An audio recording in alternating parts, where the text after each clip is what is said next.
Pemilihan umum akan kembali diselenggarakan serentak pada tahun 2024. Kalimantan Barat pun turut melaksanakan pesta demokrasi ini.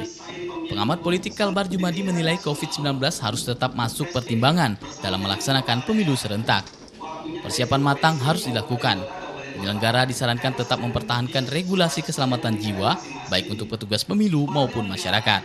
Anggaran itu penting, itu penting, karena semua tahapan itu bisa berjalan kalau ada ketersediaan anggaran.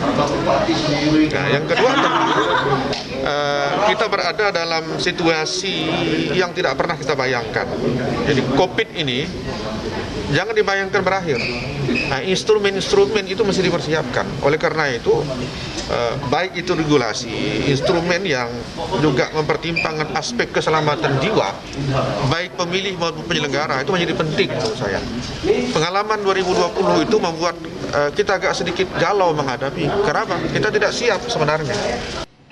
Selain itu, aspek ketersediaan anggaran, profesionalitas kerja pelaksana, dan pengawas ikut menjadi penentu.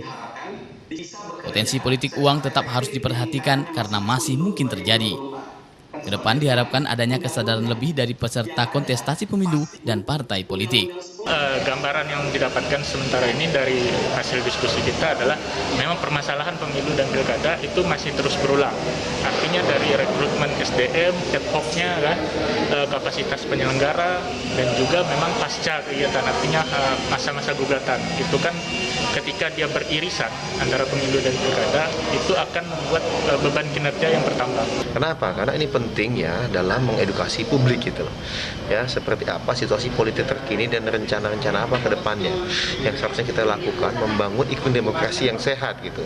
Di antaranya bagaimana kita bisa membuat pemilu 2024 nanti bisa berjalan dengan lebih efektif. Ya, seperti yang selalu disampaikan oleh Ketua Umum Partai Demokrat Mas Ahaye gitu.